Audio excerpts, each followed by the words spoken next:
Okay, the command to run the long list ls-l, which gives me more information about the file. We have seen we get the last update time when the file was last updated or edited. Okay, file means anything, okay, even the directory. And we get other information also here. We get ownership. This is the owner of the file, the user of the file, we generally say. User either who created it or who owns it. This is the group. Okay, the group, like the group that we add, or the primary group. This is the group owner of the file, and this side is the permission. Okay, the first word we have seen is the type of the file. So D represents a directory, and this is file, or file permission, or we also call it as mode. Let's talk about that.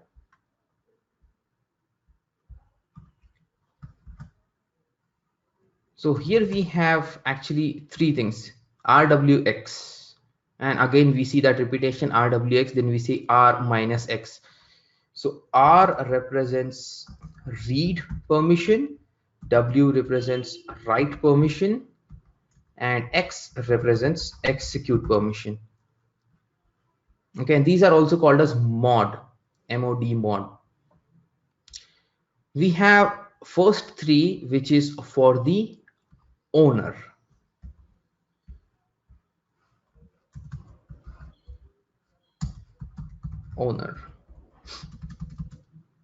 The next, or generally it's called as not owner, it's called as user. I'm using that owner word to just to make you understand, but it's just called the user who owns that. The next three is for the group, and the last three is for others. So if you see a minus, that means no permission. So now check this out. The user has read, write, execute, full permission. Group owner. So let's bring the, let's say the user or the owner is Vagrant and the group is also Vagrant. So here you can say Vagrant user has full permission, read, write, execute. Vagrant group has full permission. Others, anybody who doesn't belong to the Vagrant group or is not the user, such kind of user comes into the other section. And others, anybody else, have read and execute permission. There is no write permission. Read and execute permission for anybody else. Now let's create some files here. I'm going to go to opt directory.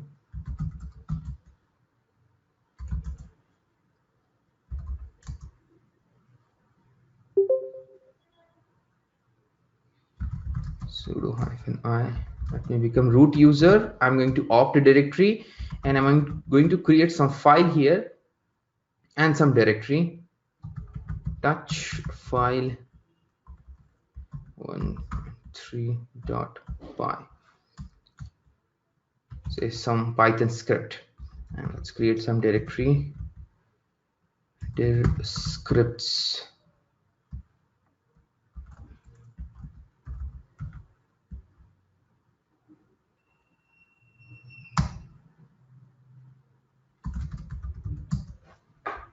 So I have here three files and three directories. Now I created with root user. I created the file and the directory with the root user, so the owner is root and the group is also root. Here. For file, when you create a file by default, it will not get any execute permission. We give execute permission to a file when we write script. We want to make it a script or a program that we can execute it from anywhere.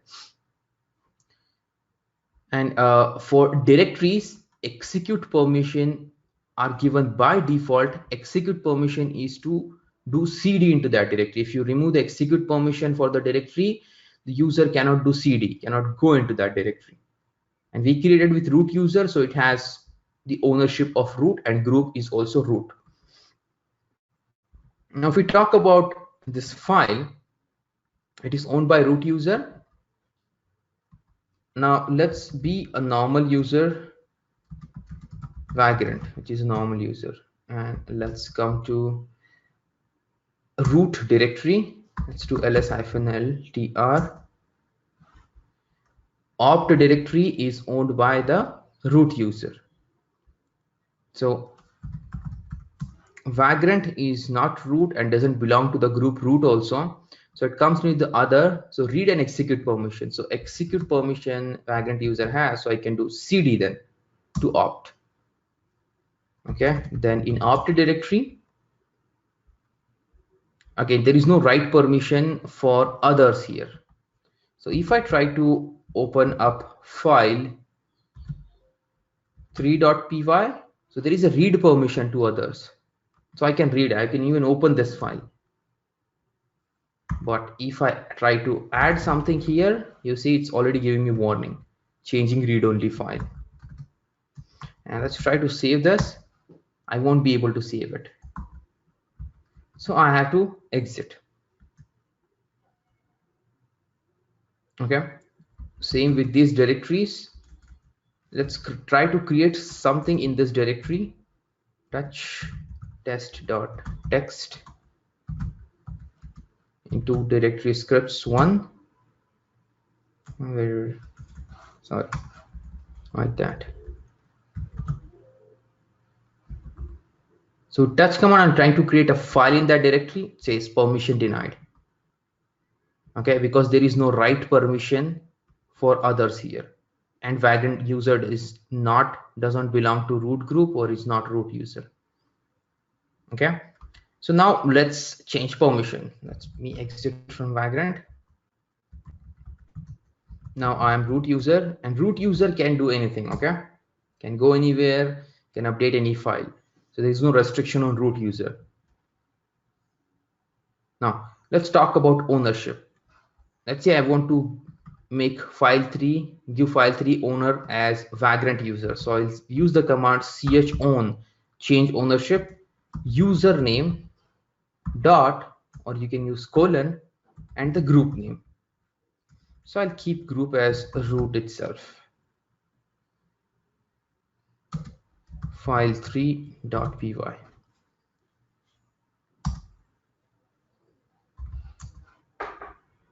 Now Vagrant is the owner of this file, and Vagrant user has read and write permission. So now if I become the Vagrant user,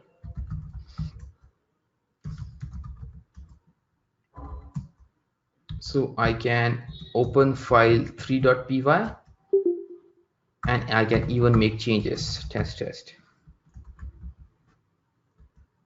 You see that? So that's how you change the ownership. chown command, change ownership.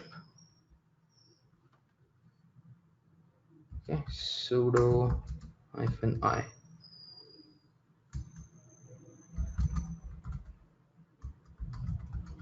So that was about ownership. Now let's change permission. I'm going to write Python script in file3.py. So I want to make it executable. Right? We need to give that X permission for everyone. Chmod is the command to give permission or change the mod. Okay, chmod, and let me show you something here. U is for user.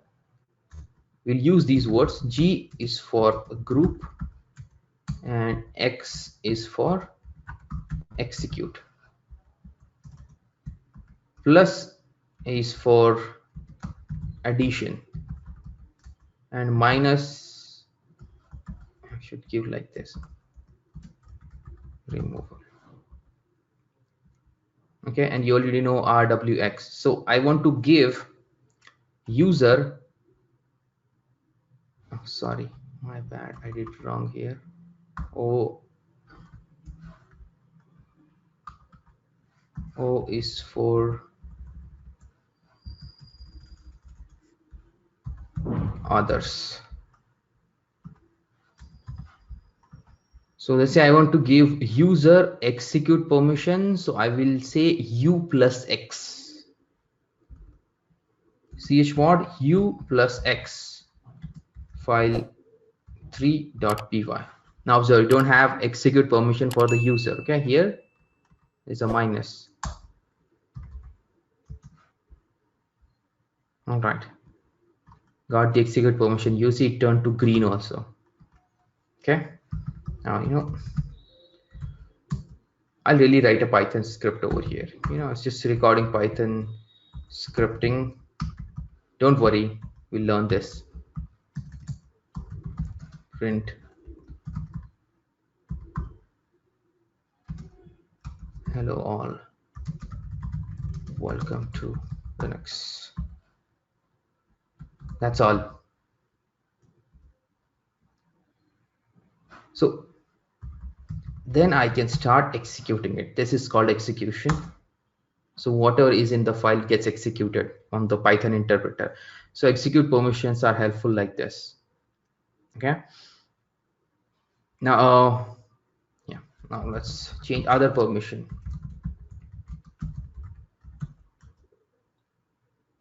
There's also one more thing. You can give a also, a equal to all.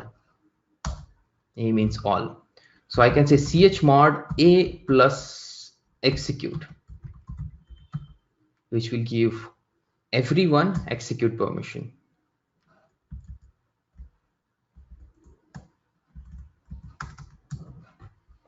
So everyone got the execute permission. So this is called as symbolic method. Symbolic method. Okay. Let's say I want to remove permission for others, all the permission. Chmod say r minus others file 3.py and sorry, I have to do the reverse here. R yes, and also execute permission.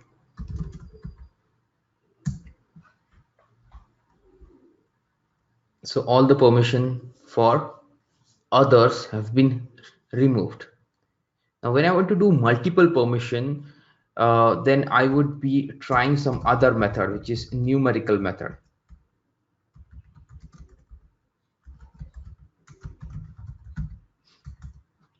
Numerical method, so as we have seen here, R represents read, and there is also numerical value attached to it, which is 4.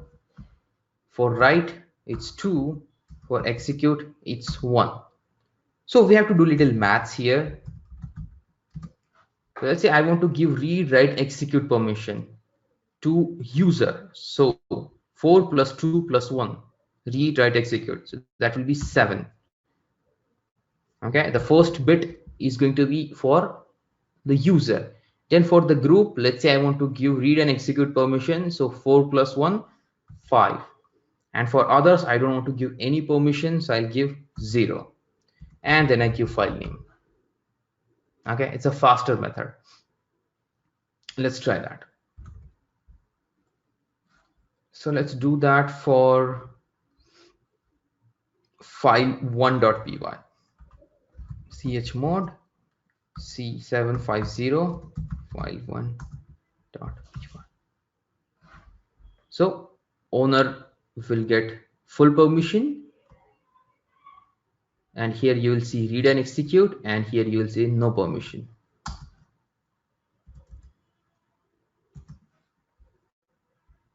Right? It's a quick way to give permission for user, group, and others all together. That's numerical method. Whichever you feel, you can use it. I use both. When I want to do single permission, I use symbolic method. When I want to do multiple permission, I use numerical method. Okay. Now, one last thing with this permissions and ownership. Let me copy all that file to. Here, what is the execute means? Like Execute. I have just shown you. I executed the file. I mean, This with is the called read, as right? execute. Can't we execute? Is it? No, we can't. Okay. That's what execute means, right? If you go to bin directory, you will see All these files will have execute permission. Oops. These are all the commands that we are executing. Actually, these are links. You see execute permission there? These are all the commands that we are executing. That's what execution means.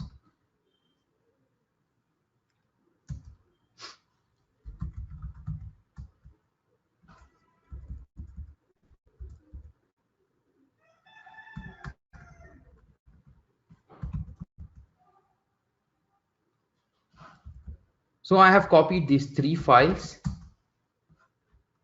in the directory. Okay, and let me give some permission to those files.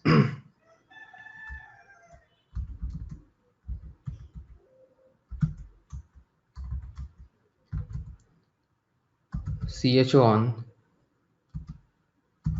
vagrant to all the files. So I can give like this star, right? And permission I'll give 700 to all. So that's the permission and ownership for this file. Now let me come one level up. So directory scripts 1, that's the directory. Now if I want to change the permission of the directory that contains other files and subdirectory inside that, and I do it something like this, I say chmod 777 directory scripts 1. What's 777?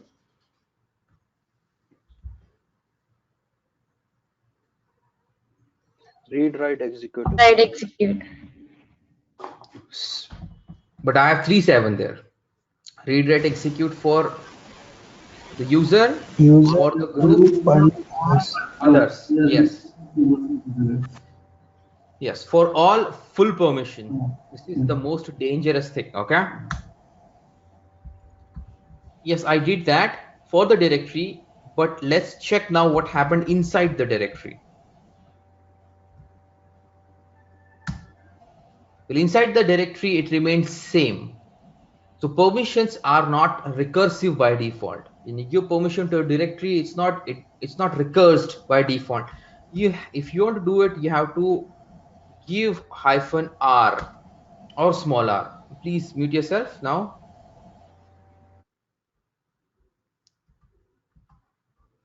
So you have to give -r, capital R or small r.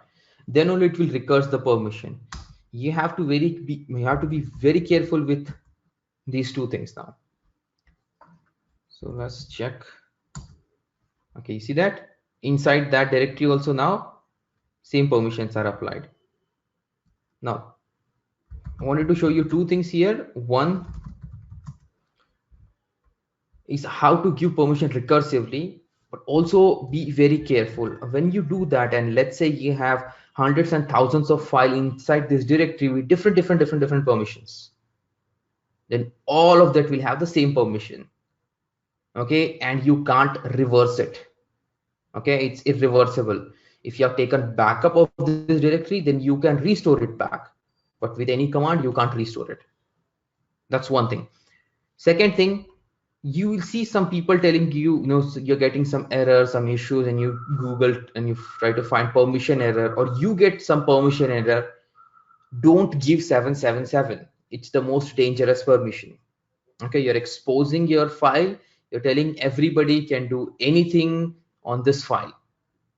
Okay, so we actually have some automated script that runs and checks for any file that is having 777 permission, and we remove those files.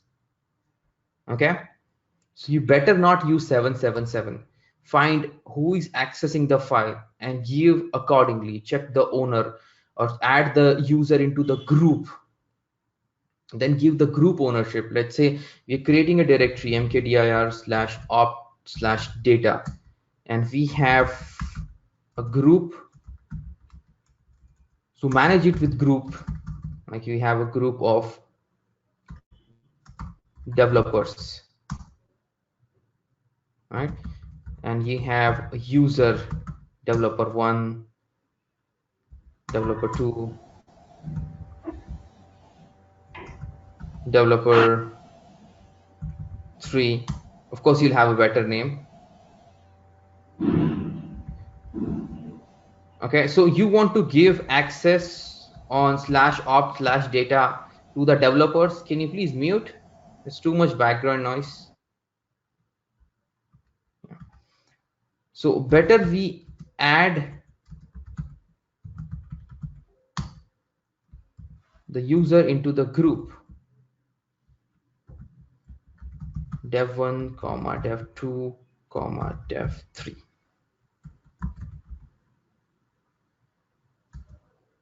and then you give the ownership. So you want to just give the group ownership, you can just say dot and the group name to /opt/data, and I want to do it recursively.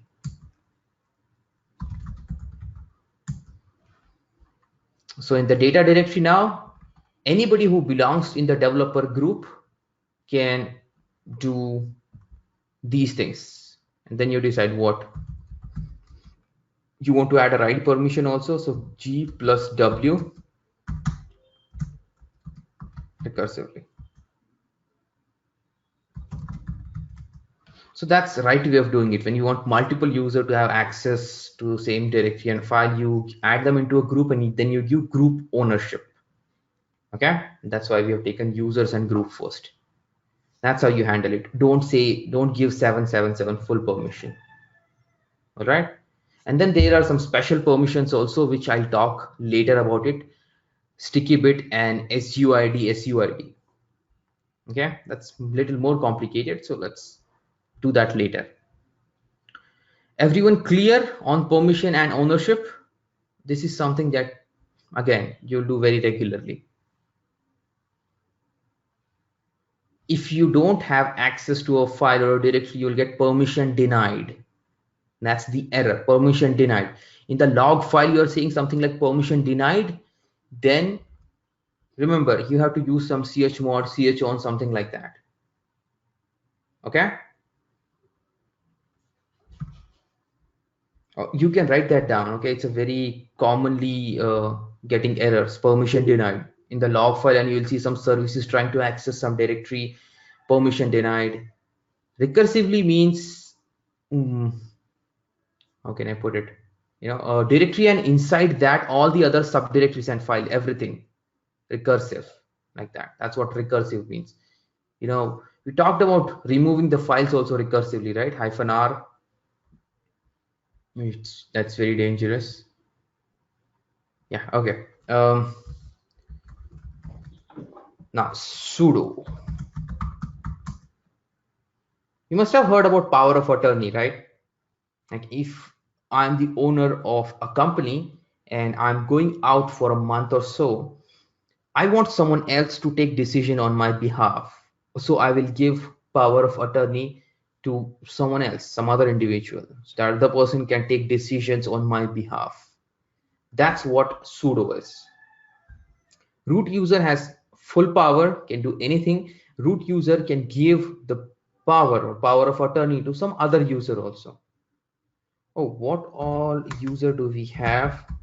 Let's do tail etc.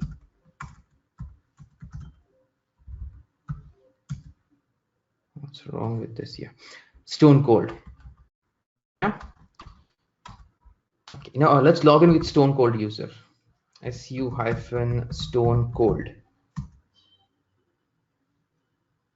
Okay, logged in with stone cold user. Now let's try to do sudo -i. It's asking password for stone cold. Okay, read that. It's asking password for stone cold and not for root. I really forgot its password. No, I remember. Okay. Yeah, it is giving an error. Stone cold is not in the sudo's file. This incident will be reported. Reported as if it's gonna launch an FIR or what. Anyways, so stone cold user doesn't have the sudo's privilege or power of attorney. Come back to the root user, run this command vi sudo. This will open up a file. First, let me show you that file. etc sudoers. This is the file. When I run the command vi sudo, it will open up this file in vi editor or the default editor. And you see there is no write permission, nothing. So don't even think about changing permission to this file and then editing it. All right, sudo commands will not work then. And it will be a very, very bad thing. You'll be stuck in a deadlock. Okay. So this is the only command that can handle it internally. It can open up that file, you save the content, and it saves the file and comes out. All right, no direct editing to this file. Just run this command. No space in between vi and sudo. It's a command. So this file will have a lot of entries. Hash always represents comment in bash. Comment means that particular line is ignored by the bash interpreter. So you can give hash and you can write anything that you want. The bash interpreter will simply ignore it. So I'm looking for a setting for root user. Yeah, there, root user. So that's how you give sudo for the, just copy pasted this content. Okay, don't edit the root line. All right, come on. Yeah, here I will give the username stone cold. Okay, stone cold, and I give a similar thing. These all means so many different things. All commands from all the interpreter, from all the terminal. We'll see that later.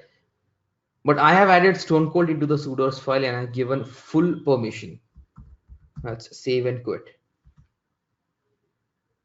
Now let's log in as stone cold user. Okay, this hyphen, if you give, it will also change the home directory, which is important.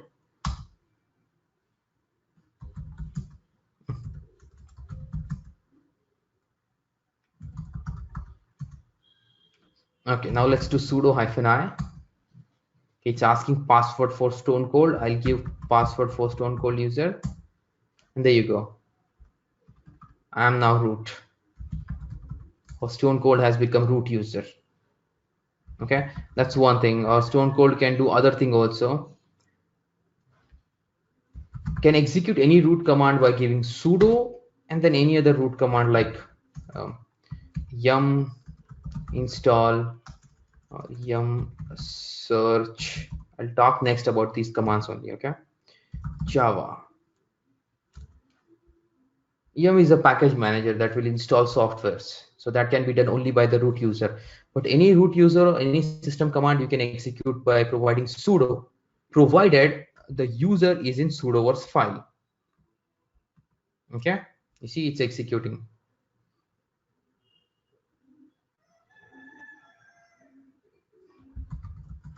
So there are two ways: either you can become the root user, or you can execute the command by giving sudo and then the command. Okay. All right, let's exit. Now back to root user. Let's open that file again. Now thing is, when I'm running sudo -i command, or I'm running any sudo command, at least first time it will ask me the password. That will be very annoying when we learn scripting.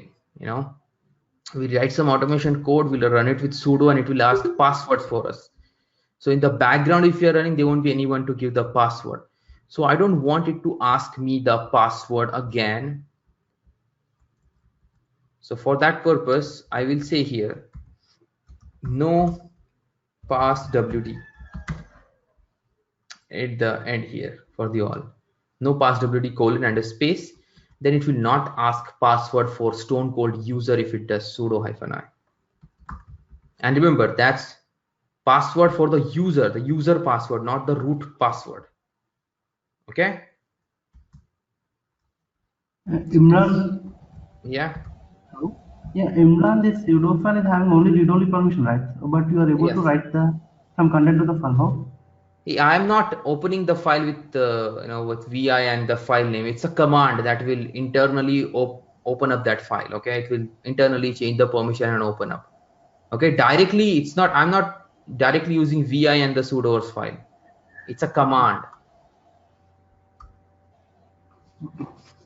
Okay, it's a Linux command. That's why it's like that. Okay. Okay, now let me do sudo -i, and this time it will not ask password. Check. You see, did not ask password. Directly turn to the root user. Okay, okay, let's see from here itself now. Vi sudo. So like you have given a user, you can also add group like this. If let's say you want to add the group developer, which we added entire group into sudoers, that also you can do. But be careful with these things, okay? Adding the entire group. Remember, then you have to keep in mind what are user you are adding into that group. If sometimes you add some other user, it should not have the permission of root, then it could be a problem. Okay, so you can do that. There is also one more method. Okay, let me comment that hash. Yeah, before I go to the next method, let's see, I made some syntax errors. I added some line here, made some syntax error, and I'm trying to say wq, save and quit. So sudoers will give me an error before quitting the file. Syntax error near line number 93. Okay, you have to be very alert and then edit that file back. Okay, you have to remove the syntax error. If you don't remove the syntax error, sudo command will not work. And if you don't have the root password, then you cannot log in as root user, you cannot run sudo. So that means you cannot go back and edit the sudoers file again. So you'll be stuck in a deadlock. So edit the file, just QE, hit enter, remove that syntax error, save and quit. It should be clean. Okay, all the savings of the file should be clean in Linux, no forceful things. Right. So that's one thing. You have one more thing, sudoers.d. What? Yeah,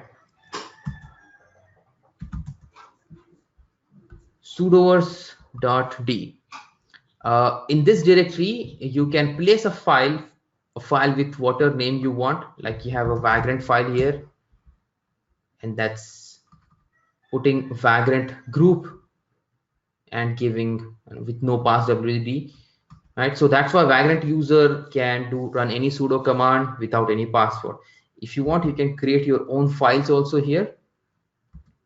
Let's say for developer, what I'll do, cat Vagrant, redirect the output to my file. Yeah, that's easy.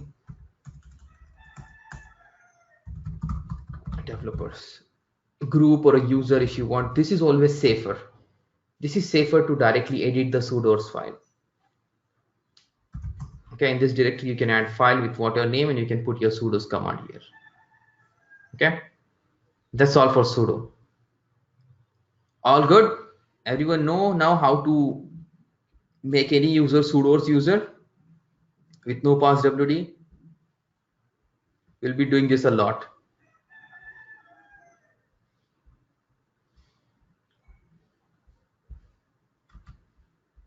Okay, awesome.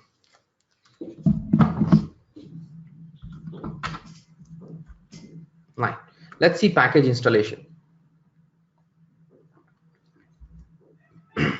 So we have two kinds of before I go there, one different thing in Ubuntu system. Yeah. The Ubuntu system also has same command to open the sudoers file. You can run vi sudo, but this is what happens. It opens up into nano editor.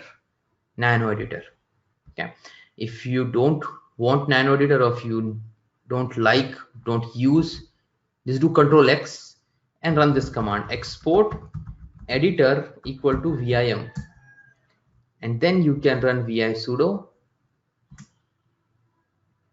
then it has opened it up in the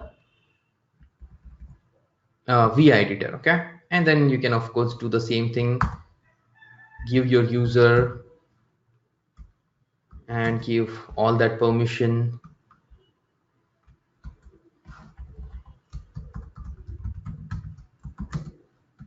Save and quit.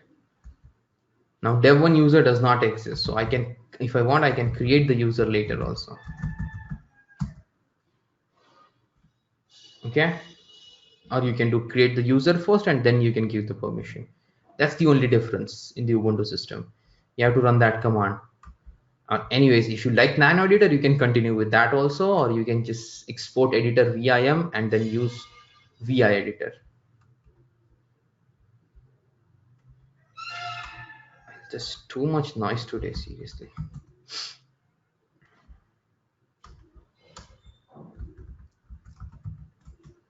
Okay,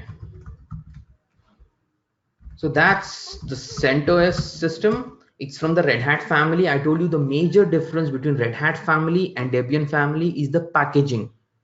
Okay, package, generally people call them as softwares. Okay, we call them as package.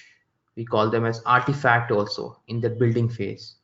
Okay, so the packaging of all that binaries of all that file of that software in Red Hat based system is done with .rpm extension. So if you want to check what are the available RPM packages available in Red Hat based system, you run the command rpm-qa. So these are all the available RPMs available, installed in this machine. Okay. If you want to download and install, then you can Google your choice of software. So let's do an experiment. Tree command. Tree is a command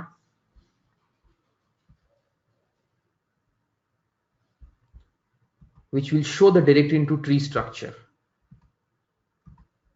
Okay, let's find tree RPM.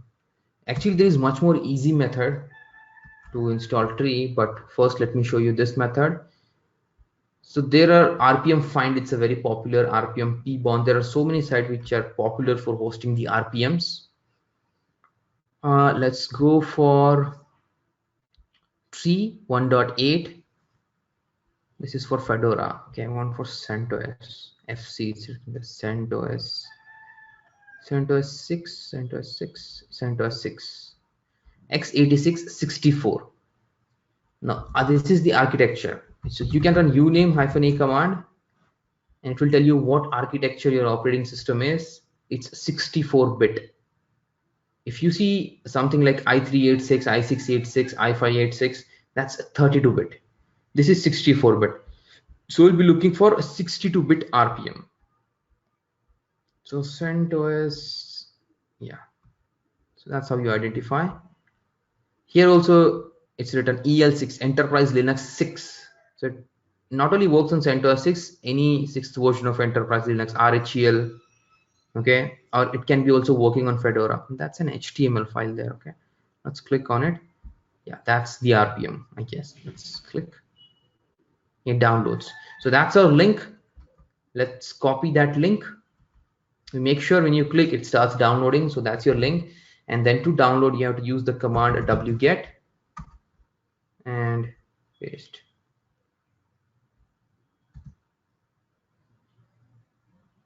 So wget and you give the URL, it will simply download it for you.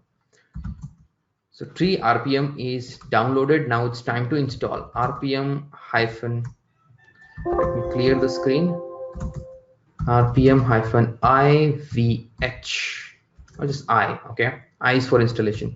Tree, or you can give V for verbosity. It will show the output. So installation started. Okay, it installed that package. That package gives me a command, tree command. Tree command shows directories into tree structure. Let's do it on var directory. And there are too many files there. Okay, let's cancel it. Probably var/log. Yeah. So these are the available files. Then there is a directory audit. In that you have another file, audit.log. This is a very visualizing good, output. Okay, very useful later for me to display you some content. So this is how we installed. This command was not there, so I installed the package and that made the command available. Okay, but remember one Linux principle: everything in Linux are small single purpose programs. Programs are very, very small. So if I want to host a website now, I'll be using a service called as HTTPD, Apache HTTPD service. Let's see if HTTPD RPM.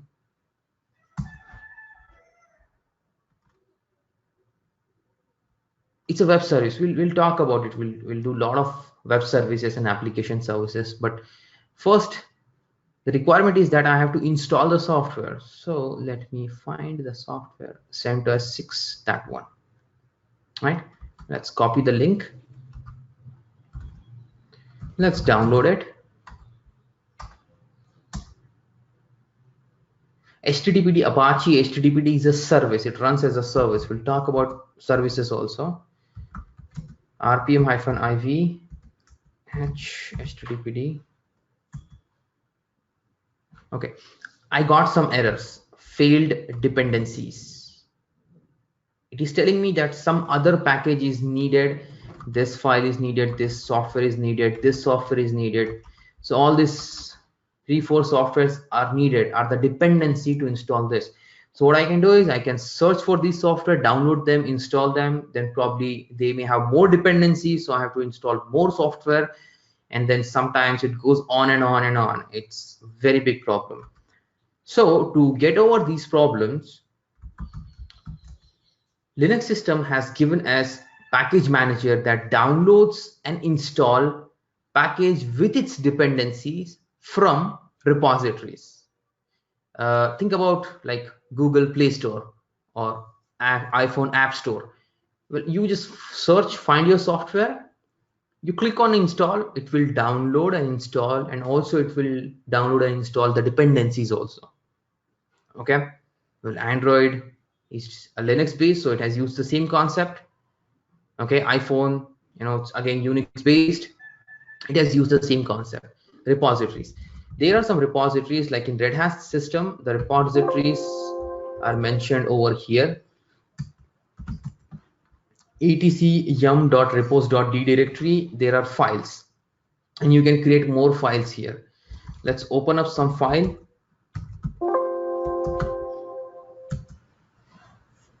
And there will be mentioned repositories here. Okay, that is from a file.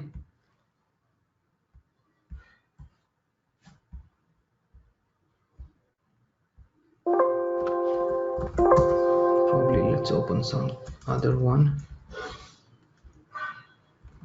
Lost track. So URLs, most of these URLs are commented. So from this URL, it will go and search for the software, also its dependency, it will download and install. Okay, these are called as repositories. So to access that, I will run the command yum install. Oh, I can search also, yum search HTTPD. So it will search for this package in all the yum repositories that I have, and there you go, it has. All right, plus some other also it have. Now I will say yum install HTTPD. So now what will happen, it will look for the dependency with the software and also install it.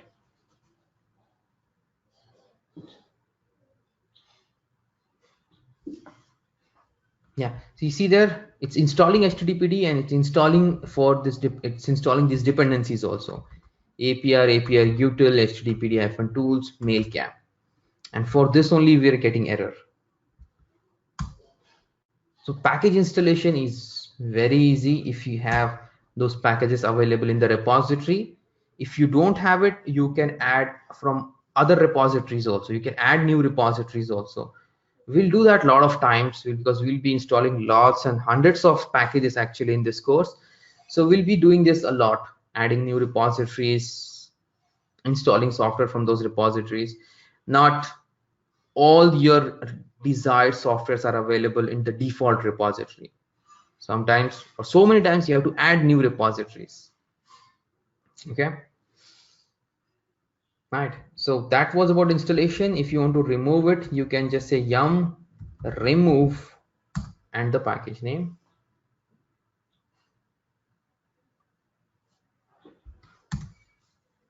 That's how you can remove. But you see, when I'm removing, it's removing only the package and not the dependencies. Okay.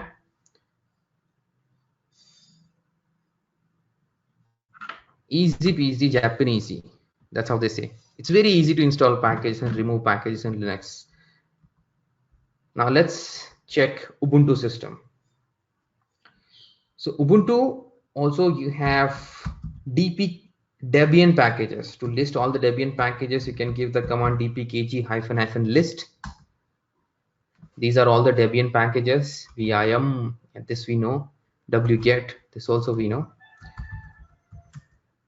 So here also, for tree command, we'll try to do the same thing. Tree command is not available, but here I have a link also.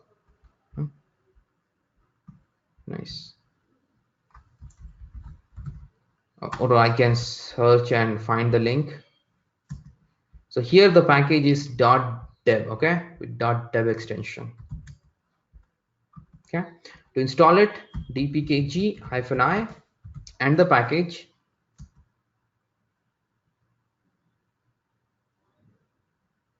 Now the command will be available.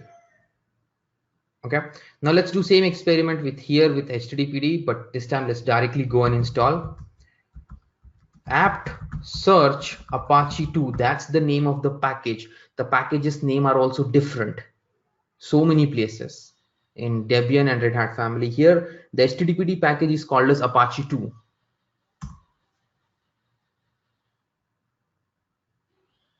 Okay, both does the same thing. Okay, both are similar service, but their package name is different, so their configuration, their service, so many things will be different.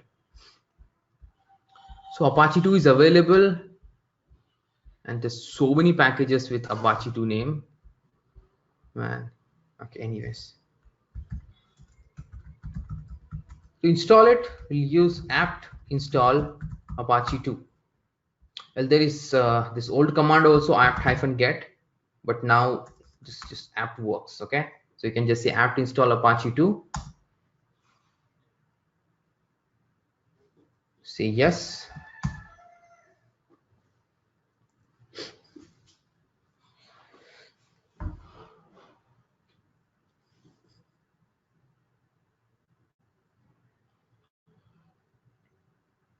You see there's so many dependencies also it's installing.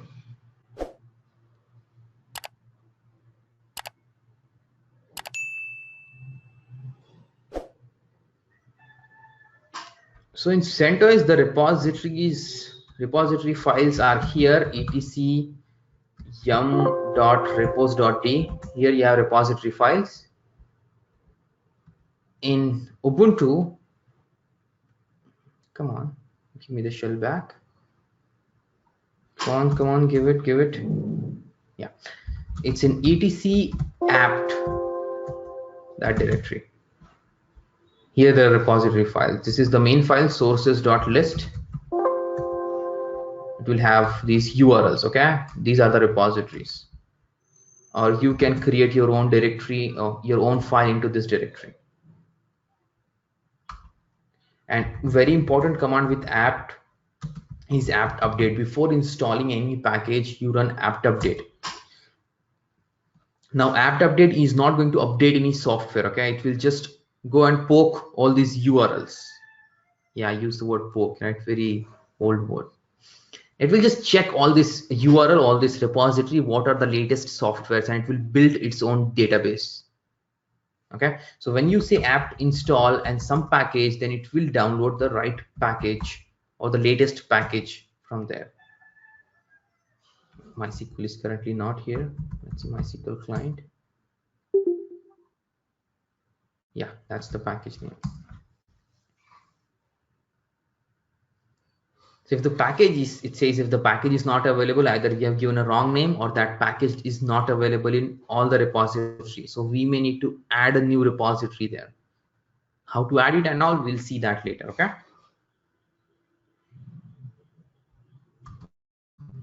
Right. So let me just reiterate things here. Red Hat family like CentOS, Red Hat Enterprise Linux, Fedora, we have the RPM command to install a single package. To remove the package, single package, RPM-E and RPM-QA to list all the packages. And then there are a few more options you can always check with -help. To install package with the dependency, you have yum install. To remove the package, yum remove. In Ubuntu, single package installation dpkg-i to remove dpkg-e and to list dpkg-list. To install package with its dependency from the repository, you have apt-get, or you can just use apt install package name apt remove to remove the package. So you have seen now two methods of installing packages in Linux system. One is single package download with wget and install. The other one is through package managers like yum or apt. Okay, so these are two methods. There are other methods also. We'll see that later. This is compiling from the source code. We don't know about source code anything. So once we learn about source code and all, that time we'll see this. We have some packages that we are going to install with this method. We compile the source code and then we set it up. And then there is one more method. The package comes directly as a tarball, as a zip file you download and you extract. Like we're going to do that for Tomcat and Nexus. Yeah. And I guess few more. Right. So there are multiple ways of setting up packages, setting up softwares on Linux system. Okay. Today you have seen two. All clear?